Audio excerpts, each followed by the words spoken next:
Hello guys, कैसे हो आप। उम्मीद करता हूँ अच्छे होंगे। आज मैं बताने वाला हूँ सुकरात का जीवन परिचय। सुकरात 469 ईपू टू 399 ईपू विख्यात यूनानी दार्शनिक थे। उनके बारे में कहा जाता है कि वह एक कुरूप व्यक्ति थे और बोलते अधिक थे।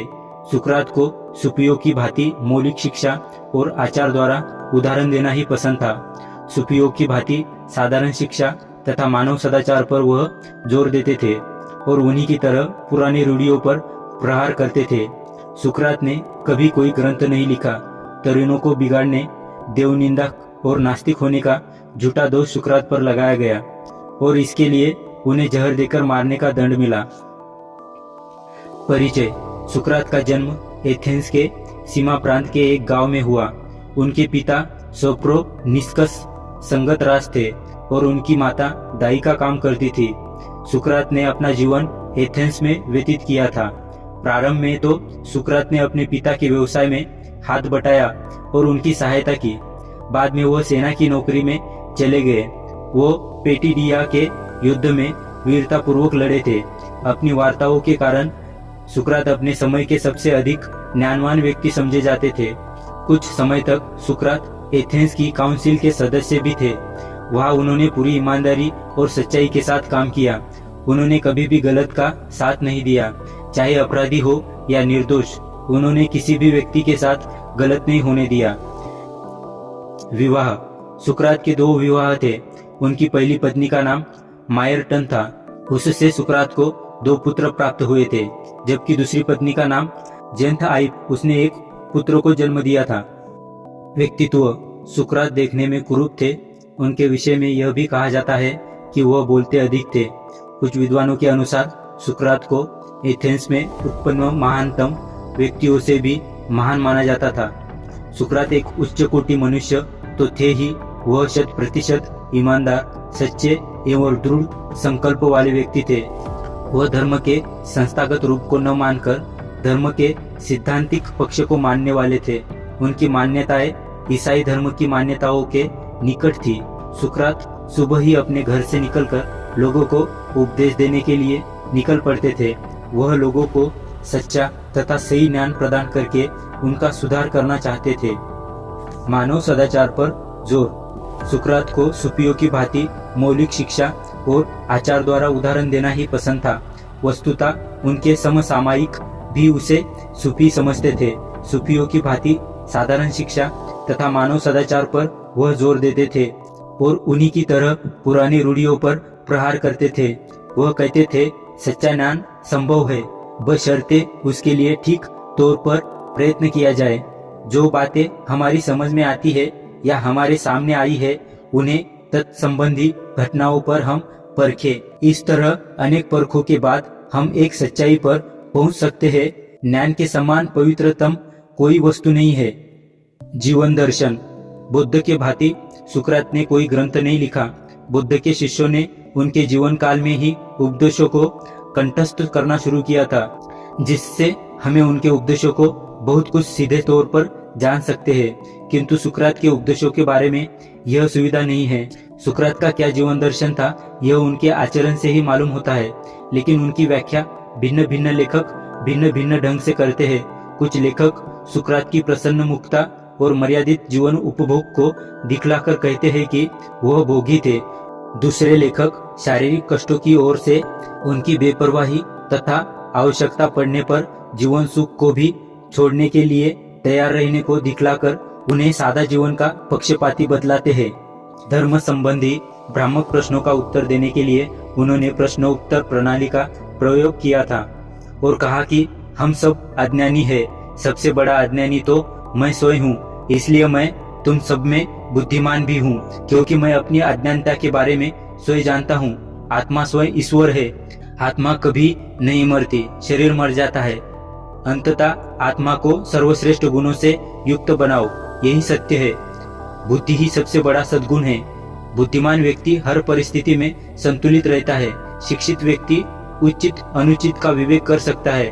अंततः सभी लोगों को शिक्षित होना चाहिए। एक बार सुकरात के शिष्यों ने उनसे पूछा कि चंद्रमा में कलंक और दीपक तले अंधेरा क्यों रहता है। सुकरात ने कहा, तुम्हें दीप का प्रकाश और चंद्रमा की ज्योति नहीं दिखाई देती। इस संसार में प्रत्येक व्यक्ति के दो पहलू होते हैं। जो अच्छा देखना चाहते हैं उन्हें सभी कुछ अच्छा ही दिखाई पड़ता है। जो बुरा देखना चाहते हैं उन्हें सभी कुछ बुरा ही नजर आता है। मूर्ख और बुद्धिमान की पहचान बताते हुए उन्होंने अपने शिष्यों से कहा था कि जो अपने अनुभव से लाभ न उठाए वही मूर्ख है। जो अपने अनुभव से सीखता है वही बुद्धिमान कहलाता है। इस तरह अपनी तर्कपूर्ण बातों से उन्होंने आत्मा के स्वरूप, प्रकृति के सत्य, ईश्वर तक पहुंचने के मार्ग, मृत्यु की सत्यता तथा शिक्षा, समाज, धर्म, राजनीति आदि विषयों को लोगों तक सच्चाई से पहुंचाया। सुकरात को हवाई बहस पसंद नहीं थी। वह एथेंस के बहुत ही गरीब घर में पैदा हुए थे। गंभीर विद्वान और ख्याति प्राप्त हो जाने पर भी उन्होंने वैवाहिक जीवन की लालसा नहीं रखी। ज्ञान का संग्रह और प्रसार यही एक उनके जीवन के मुख्य लक्ष्य थे। उनके अधूरे कार्य को उनके शिष्य अफलातून और अरस्तु ने पूरा किया। उनके दर्शन को दो भागों में बांटा जा सकता है, सुकरात का गुरु शिष्य यथार्थवाद, अरस्तु का प्रयोगवाद। सुकरात पर मुकदमा 399 ईसा पूर्व में सुकरात के दुश्मनों को सुकरात को खत्म करने में सफलता मिल गई। उन्होंने सुकरात पर मुकदमा चलवा दिया था। सुकरात पर मुख्य रूप से 3 आरोप लगाए गए थे। प्रथम आरोप यह था कि वह मान्य देवताओं की उपेक्षा करता है और उनमें विश्वास नहीं करता।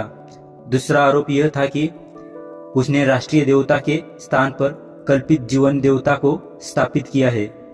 तीसरा आरोप था कि वह नगर के युवा वर्ग को भ्रष्ट बना रहे हैं। जब सुकरात पर मुकदमा चल रहा था तब उसने अपना वकील करने से मना कर दिया और कहा कि एक व्यवसायी वकील पुरुषत्व को व्यक्त नहीं कर सकता है। सुकरात ने अदालत में कहा, मेरे पास जो कुछ था वो मैंने एथेंस वासियों की सेवा में लगा दिया। मेरा उद्देश्य केवल अपने साथी नागरिकों को सुखी बनाना है। यह कार्य मैंने परमात्मा के आदेशानुसार अपने कर्तव्य के रूप में किया है। परमात्मा के कार्य को आप लोगों के कार्य से अधिक महत्व देता हूँ। यदि आप मुझे इस शर्त पर छोड़ दें कि मैं सत्य की खोज छोड़ दूं, तो मैं आपको धन्यवाद कहकर यह कहूंगा कि मैं परमात्मा की आज्ञा का पालन करते हुए अपने वर्तमान कार्य को अंतिम श्वास तक नहीं छोड़ सकूंगा। तुम लोग सत्य की खोज तथा अपनी आत्मा को श्रेष्ठतर बनाने की कोशिश करने के बजाय संपत्ति एवं सम्मान की ओर अधिक ध्यान देते हो। क्या तुम लोगों को इस पर लज्जा नहीं आती? सुकरात ने यह भी कहा कि मैं समाज का कल्याण करता हूँ, इसलिए मुझे खेल में विजयी होने वाले खिलाड़ी की तरह सम्मानित किया जाना चाहिए। विष का सेवन। सुकरात का भाषण सुनकर न्यायाधीश नाराज हो गए, क्योंकि सुकरात ने न्यायालय के प्रति अवज्ञा दिखाई थी। न्यायाधीशों का अंतिम फैसला था कि सुकरात को मृत्यु दंड दिया जाए और उनको विष का प्याला पीना होगा। मृत्यु दंड की इस घोषणा को शांत भाव से ग्रहण करते हुए कहा, ठीक है, अब विदा का समय आ गया है। मेरे लिए मृत्यु है और आपके लिए जीवन। मैंने जो कुछ भी किया है वह एथेंस के नागरिकों को सुखी बनाने के लिए किया है।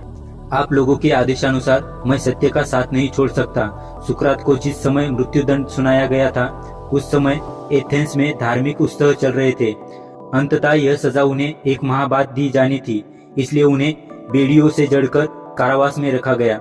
निर्धारित समय पर जब सुकरात के सामने विष का प्याला रखा गया तो उनकी पत्नी जेंथ आइप, उनका छोटा लड़का और क्रीटो भी फूट फूट कर रो रहे थे। विष पान करते हुए सुकरात जरा भी अवसादग्रस्त नहीं थे। वे अपने लिए रोते हुए लोगों को शांत कर रहे थे। विष का प्रभाव धीरे धीरे सुकरात को जीवन शून्य किए जा रहा था। इस तरह ईपू 399 में इस संसार को अंतिम विदा कह गए।